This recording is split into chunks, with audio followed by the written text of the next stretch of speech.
Le 21 juillet 1969, des hommes armés de caméras et d'appareils photo ont foulé pour la première fois le sol de la Lune.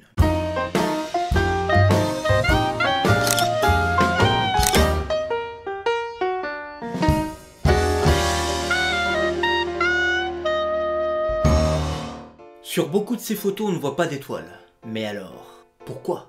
Stop! Je veux revenir avec vos théories. Non!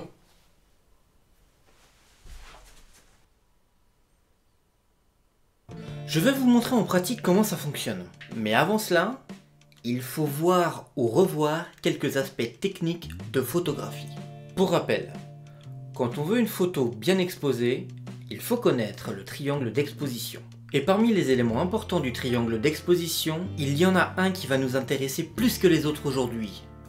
La vitesse d'obturation. Si vous avez une scène très lumineuse, comme une journée ensoleillée, la vitesse d'obturation pour exposer correctement la photo sera très rapide, pour laisser exposer son capteur très brièvement à la lumière. Au contraire, pour une scène très sombre, comme une nuit étoilée, la vitesse d'obturation pour exposer la photo sera longue. Très longue. Tout simplement pour laisser exposer son capteur un maximum à la moindre source lumineuse, comme les étoiles. Maintenant que l'on sait ça, on va expérimenter. Pour ce faire, il va me falloir une journée ensoleillée. Et une nuit étoilée. Bon, là vous ne voyez pratiquement pas les étoiles, mais elles sont bien présentes. Pour les réglages de jour, que l'on va appeler A, je vais me mettre à ISO 100, ouverture f2.8, et la vitesse pour une photo A sera de 1/2500 de seconde. Pour les réglages de nuit, que l'on va appeler B, je vais me mettre à ISO 1600, toujours ouverture à f2.8, et la vitesse pour une photo B sera de 5 secondes. Maintenant que nous avons nos réglages de près, voyons ce qu'ils nous rendent comme résultat. Je vais appliquer les deux réglages pour chacune des situations. Ce qui devrait se passer, les photos A avec les réglages prévus à cet effet devraient être correctement exposées. En revanche, avec le réglage B, les photos seront partiellement, si ce n'est complètement blanches. Les photos B avec les réglages prévus à cet effet devraient nous dévoiler ce magnifique ciel étoilé. Par contre, avec le réglage A, les photos seront noires. Mais genre, on verra strictement rien. Faisons le test et voyons si mes prédictions sont justes. Je suis allé au plateau de Bay de jour et de nuit.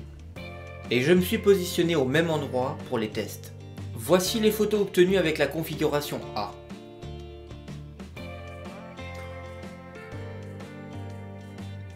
On voit très clairement que de jour j'ai une photo bien exposée et de nuit j'ai une photo noire. Voici maintenant les photos obtenues avec la configuration B. Pour ces photos j'ai utilisé une télécommande de déclenchement à distance, pour éviter les flous de bouger. Le résultat est comme on l'attendait.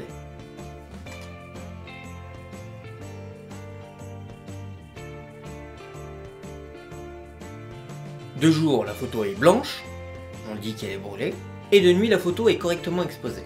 On distingue d'ailleurs une lueur orangée fortement prononcée. Ça, c'est dû à la pollution lumineuse, celle de Carcassonne et de Toulouse. Maintenant, on peut répondre à notre question. Pourquoi il n'y a pas d'étoiles sur les photos de la Lune? Tout simplement parce que les scènes prises en photo... Ah, je le savais! C'est Kubrick depuis le début qui a fait les scènes. Mais n'importe quoi! On parle de scènes en photo, car on fige un événement qui devient ensuite une scène photographique.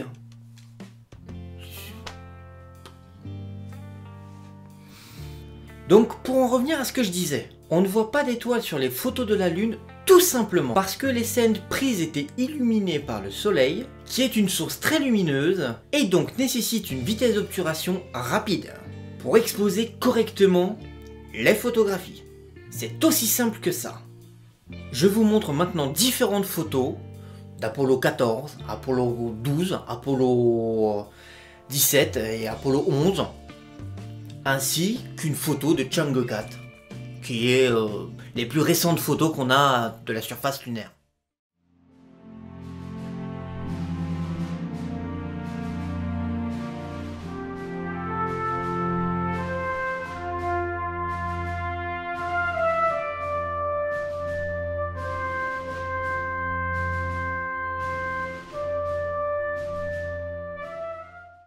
J'espère que cette vidéo vous aura plu. N'hésitez pas à vous abonner à la chaîne si ce n'est pas déjà fait. Et faire un petit tour sur ma page Facebook. Ça me fera plaisir. Sur ce, je vous dis à une prochaine vidéo. Et d'ici là, bonne photo.